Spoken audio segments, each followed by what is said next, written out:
The past is a room I once lived in. Its walls were painted with memories of a love I thought would last forever. For 7 long years, my heart knew only one name, one face, one touch. When it ended, the silence was deafening. The world I had built with someone else crumbled into dust, leaving me standing in the ruins. Every corner of my life held a ghost. Every song on the radio seemed to sing about our story. I felt lost in a sea of what-ifs and why-nots, struggling to find a shore. The pain was a constant ache, a heavy blanket I could not shake off. Moving on felt like an impossible task. Friends would say, time heals all wounds, but my wounds felt too deep for time to ever reach. I replayed our last conversations over and over, searching for a clue I might have missed. I looked for closure in old photographs and reread messages, hoping to find a different ending. But the past is stubborn. It never changes. It only reminds you of what you have lost. I was trapped in a cycle of grief, believing that my happiness had left with him. This chapter of my life was filled with tears shed in quiet moments and a profound sense of loneliness. The heartbreak was not just about losing a person, it was about losing a version of myself. I was the girl who was loved, the girl who had a future planned. Without him, I did not know who I was supposed to be. The identity I had worn for so long was suddenly gone. I had to rediscover myself piece by piece. It was a slow and painful process, like learning to walk again after a long illness. Each step forward felt shaky and uncertain. I was a stranger to my own life, navigating a world that felt both familiar and terrifyingly new. This long goodbye taught me about the fragility of promises. It showed me that love, no matter how strong, can sometimes fade away. It left scars that I thought would define me forever. The weight of this lost love followed me everywhere, casting a long shadow over my present. I carried the memory of what we had like a precious yet painful burden. I thought I would never be whole again. I believed a part of me would always belong to the past, forever tethered to a love that was no longer mine to hold. While my heart was trying to mend, my mind was buried in books.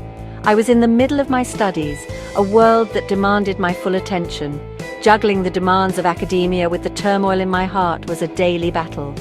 Some days I would sit in a lecture hall, but my thoughts would be miles away, lost in memories. The words on the page would blur, and the professor's voice would fade into the background. My focus was split between my future and my past. It was exhausting to live in 2 different worlds at the same time, one of ambition and one of sorrow. Love and studies felt like 2 opposing forces. One required emotion, the other required logic.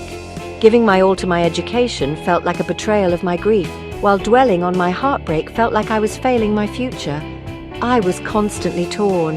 I tried to pour my energy into my assignments, hoping the distraction would numb the pain. But grief is persistent. It finds its way through the cracks, appearing in moments of quiet solitude. The library became a sanctuary, but even there, between the silent shelves, my sadness would find me. The pressure was immense. I wanted to succeed in my studies, to build a life for myself, yet the emotional weight I was carrying made every task feel monumental. Staying up late to finish an essay was not just a matter of discipline, it was a fight against the urge to give in to despair. My grades were a reflection of this internal struggle. Some days I soared and other days I barely managed to stay afloat. I felt like I was letting everyone down, especially myself. I was trying to build a future on a foundation that was still shaking from the aftershocks of my past. This period of my life taught me about my own limits. It showed me how difficult it is to compartmentalize our lives. We cannot simply switch off our feelings when it is time to be productive. Our hearts and our minds are deeply connected. When one is hurting, the other feels it too. I was learning to navigate this complex inner landscape, trying to find a balance where I could both grieve and grow. It was a slow, messy process, filled with setbacks and small victories. I was learning to be patient with myself, to understand that healing and studying could coexist, even if it was a difficult dance. Just as I was learning to manage my divided world, life presented another challenge. A routine checkup led to a more serious discovery, a health condition that needed immediate and ongoing attention. Suddenly, The heartbreak that had consumed me for so long seemed to shrink in comparison. This new reality was not about a broken heart. It was about my body, my health, my very existence. The news was a quiet storm that rearranged all my priorities. It was a sudden, stark reminder that life is incredibly precious and unpredictable. This health challenge forced me to look inward in a way I never had before. My focus shifted from what I had lost to what I still had. I had my life, my breath, my ability to fight. The pain of the past relationship, while still real, no longer held the same power over me. I realized I had spent so much energy mourning a love that was gone, while neglecting the most important relationship of all, the one with myself. My body needed my care and attention. My mind needed peace. I had to become my own advocate, my own protector. In this new light, I began to see love and relationships differently. I understood that my well-being could not depend on someone else's presence in my life. True strength comes from within. The love I was searching for had to begin with me. This realization was not a single moment of clarity, but a gradual dawning. It was the understanding that I deserved to be happy and healthy, regardless of my relationship status. The past was a lesson, not a life sentence. It was time to stop letting it dictate my future. I started to practice self-love with intention. It was in the small things, eating well, getting enough rest, being kind to myself on difficult days. It was in setting boundaries and choosing to focus on what nourished my soul. This journey of self-care was also a journey of letting go. I let go of the anger, the resentment, and the sadness that I'd been holding on to so tightly. I chose to forgive, not for his sake, but for mine. I was making space for healing, for growth, and for a future where I was the main character in my own story. Today I stand in a different place. The echoes of the past are faint like a distant song. I have learned that my heart has an infinite capacity to love, and that love does not need to be confined to a single person. I now believe in loving freely and honestly in whatever form it takes.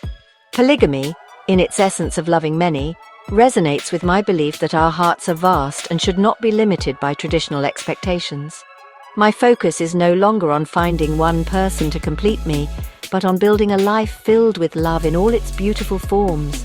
Love for friends, for family, for new partners, and most importantly, for myself.